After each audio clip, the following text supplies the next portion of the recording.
விருச்சிக ராசிக்கு உண்டான பலன் என்னங்கிறத பார்ப்போங்க. விருச்சிக ராசிக்கு பார்த்தீங்க அப்படின்னா, இதுவரை அர்த்தாஷ்டம சனியாக இருந்தார். சனி பகவான் அர்த்தாஷ்டம சனியாக இருந்துட்டு இப்போ தான் ஒரு நல்ல இடமா இருக்கக்கூடிய 5ஆம் பாவத்திற்கு வருகிறார். இது ஒரு பக்கம் அப்படின்னா, அந்த பக்கம் கவனிச்சிங்க அப்படின்னா குரு பகவான் 8ல் மறைஞ்சிட்டார். அவரும் இப்போ தான் 9ஆம் பாவத்துக்கு இப்படி வரார். இதுவரை விருச்சிக ராசிக்காரங்களுக்கு பார்த்தீங்கன்னா மற்றதுக்கு 2 பக்கம் அடின்னா விருச்சிக ராசிக்காரங்களுக்கு போன இடம்லாம் அடி தான். அப்படியான ஒரு சூழ்நிலை விருச்சிக ராசிக்காரங்களுக்கு வந்தது.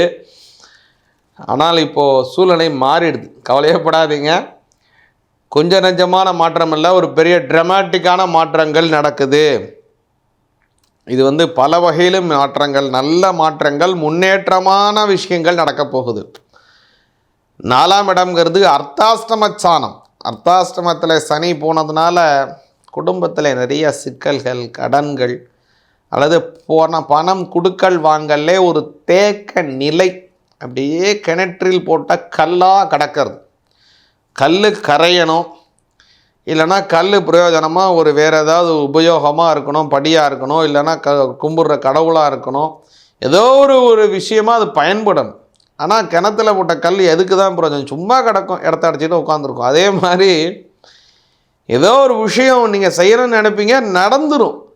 ஆனால் அது பலன் கொடுக்குமானா கொடுக்கவே கொடுக்காது. அப்படியே கம்முனே இருந்திருக்கும். இவ்வளோ நாள் அப்படி தான் இருந்திருக்கும். ஆனால் இப்போ எல்லாமே என்ன பண்ண போகுது? தலைகீழாக மாறப்போகுது.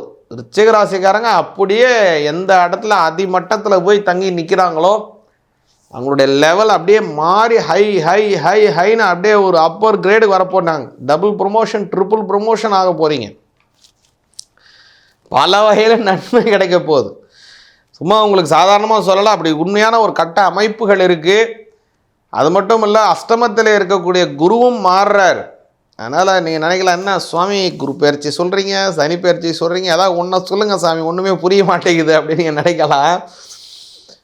ஒரு கிரகம் ஒரு இடத்துல இருக்குன்னா அந்த கிரகத்தை ஆதரிக்கக்கூடிய கிரகங்கள் மற்றது என்ன இருக்குது, அதனுடைய பார்வை அதை தடை செய்யுமா, கூடுதலாக கொடுக்குமா, இல்லை பலனை மாற்றுமா, ஏற்றுமா, இறக்குமா, எல்லாமே பார்த்து தான் சொல்லணும். அப்படி சொன்னால் தான் பலன் 100% நம்மளால் ஒரு நல்ல பலனை சொல்ல முடியும்.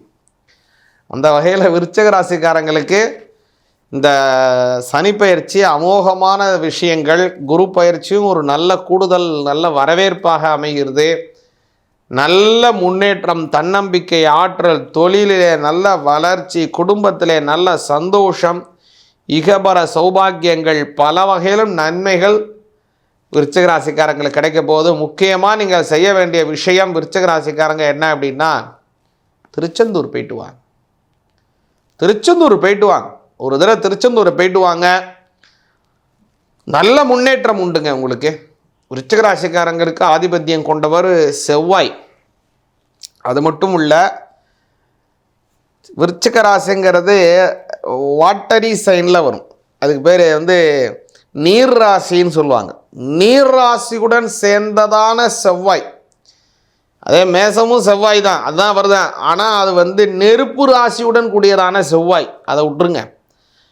விருச்சிக ராசிக்கு நீர் ராசியுடன் கூடியதான செவ்வாய். அப்போது எந்த இடம் ரொம்ப ரமக்கலமான இடம், இது எல்லாம் பொருந்தி இருக்கக்கூடிய இடம் வேறு எங்குமே கிடையாது, திருச்செந்தூர் தான். அதனால் திருச்செந்தூர் போய் சென்று தரிசனம் செய்து வந்தீங்க அப்படின்னா விருச்சிக ராசிக்காரங்களுக்கு இந்த சனி பயிற்சி, குரு பயிற்சி எதுவாகினும் வாழ்க்கையில் நல்ல முன்னேற்றம் உண்டு. சிவாய நமக.